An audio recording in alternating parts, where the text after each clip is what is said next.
Hey, so I had to run errands today. Oh, gosh, I can't stand doing that. It's like 45 minutes to an hour to do anything of any substance. We got some small stores in the area, dollar stores, and a few mom and pop stores, which are great because when I need a few things, I can hit those. But for the most part, when I need something, really, I needed a kitchen faucet. So I showed you in a previous video how Dan had fixed our faucet that I actually had gotten trade for some work that I did. A guy traded me a stainless steel sink with a faucet, and we've been using it for like, I don't know, 7 years. It works perfectly. No, actually 6 years, and it was working perfectly, and then it broke. And Dan fixed it with JB Weld. And then it lasted for probably about another year, something like that. Anyway, we got some use out of it. And so then I went down to Lowe's and I was like, okay, I'm gonna just get another El Cheapo, you know? So I think it was like 44 bucks, and I brought this Project Source. It leaks constant. This thing is such low quality.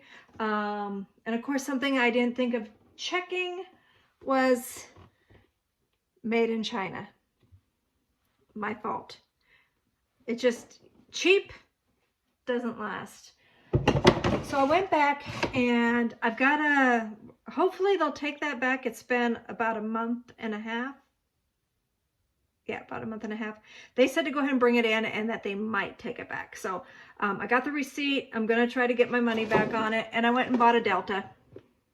So this one here says something like USA Innovations. I hope that doesn't mean that they're making all the parts somewhere else, but there was all these to choose from, and not a lot of them that would work for us because of the sink that we have. So go figure. So that was my errand run, but because I'm having a bad day, I decided to stop at the thrift store. Thrift stores make me feel better. Thrift stores are my comfort. And so actually I went to Habitat for Humanity, the Habby store first, because I wanted to see if they had any new inbox Delta or not really the Moen, but you know, the Kohler or one of those. I went there first and they did not have anything that I could use. But what they did have, I did find? Gallon jars. You cannot get enough of these unless you eat pickles or, you know, it's hard to find gallon jars, and so I paid a couple bucks a piece for them, but they'll come in handy. You can make all kinds of great things in here. Fire cider, use it for flour storage, all kinds of stuff. So when you find them, a couple bucks isn't bad. And then I did find mason jars are really hard to find right now. I do a lot of canning. So this quart jar, wide mouth, I didn't know this, but these here actually fit the wide mouth jars. Go figure. This didn't come together. This was, somebody married these two together, and I paid $1, which is normal for a mason jar with a regular mason lid. When you're buying secondhand, you always want to run your finger around the lip, right around the rim, to make sure there's no chips. I mean, sometimes you might feel just a very slight chip. Leave it there. Don't buy that one. So I actually got a couple of them. This one was 50 cents because it had just a regular normal lid on it.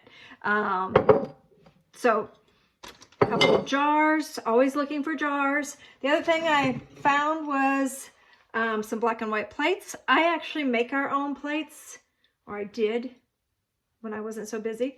But when I do make my own plates, I sell them for $20 to $30 a piece. So when I found these that actually match some of my others for $1 each, I'd rather make the others and sell them and keep these.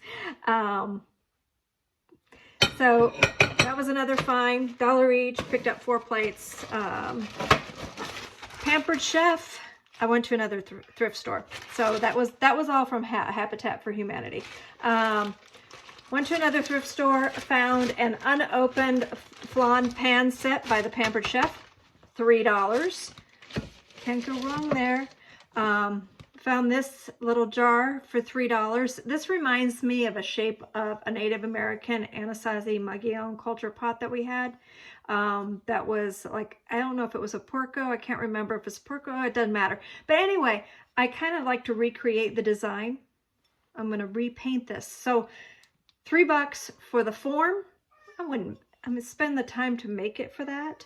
I'm just going to paint it, and I don't know what I'm going to do with it. I might sell it. Who knows? Something else, I do a lot of crafts, and something I keep an eye out for is some of the nicer floral. And Kitty, shh, I'm talking. So there's like 5 floral stems in here. 2 of them retail for $10 a piece. 3 of them retail for $5.99 a piece. I mean, $32 was what this little bundle would retail for, and I bought the whole thing for $3. So I'll just set this in my craft area, and then when I'm doing a craft, I'll match them all up, and I'll end up putting stuff together for a lot cheaper than what was originally intended. I always love cookbooks. Swing by those. LL Bean, Feast from the Fire, and Sonoyta Seasons, which is kind of interesting because I recipes from the Wine Country Cafe in Sonoyta, Arizona. So that's kind of a neat one. And the last but not least is a vintage huapo that I'll probably resell. And I'm not going to tell you how much I paid for this. But isn't it gorgeous? So it's a little large, but probably would fit me. It's actually very pretty. It's lace and embroidery. Absolutely quite gorgeous. So those were my finds for the day. Hope you enjoyed them as much as I did. Thanks. Okay, this is what I am so bummed about. I can just tell from out here that the shelves have fallen. We had severe wind gust yesterday. I'm not even quite sure how high the gust got, but everything is down. I'm like, I staked the greenhouse down, and I used heavy duty, and I used heavyweight bins that are full. So literally it didn't lift up, but it just shook apart. It literally shook apart. See? It's just cheap. Dan tells me when you buy stuff from China, this is what you get. And this is like the second thing this week that has been made in China and just a total piece of you know what. Oh my goodness, look at it all. This is horrible. Oh, I have to see what I can salvage. Look, that right there is a date palm. My artichokes are all over the place, and I don't even see where my wonderful little seedlings of all my great millet and tatsoi and oh, my horsetail radish. Oh, everything's just a mess. This is horrible. I want to cry. I just want to cry. Some tomatoes might even be growing down there in the orach and mustard bin as well. And these sad little things too. I think these are all the tatsoi. I got to fix them yet. Oh, the safflower had just popped. I think I have some millet there, and there's a little bit of lettuce saved, but I can't remember what all of it is. Unfortunately, I'm not even sure. I mean, that might be the radishes. I can't even. I gotta go look through what everything is. Well, in fact, there's all the signs for everything that I just lost. So. The saltruce and the artichokes and the date palms, they look like they're going to recover. They got smashed pretty good. And some of the oddballs, well, the fennel, looks like it probably will be saved. My experiment with my jackrabbit pellets and the eggplant is got to be totally redone. And some of the little teeny plants that I was pulling up I just stuck them down here in this chard bin because I don't even, there's no name. So I think that these might be the radishes, which is cool. I'm going to save what I can, but just, you know, cry over my losses and carry on.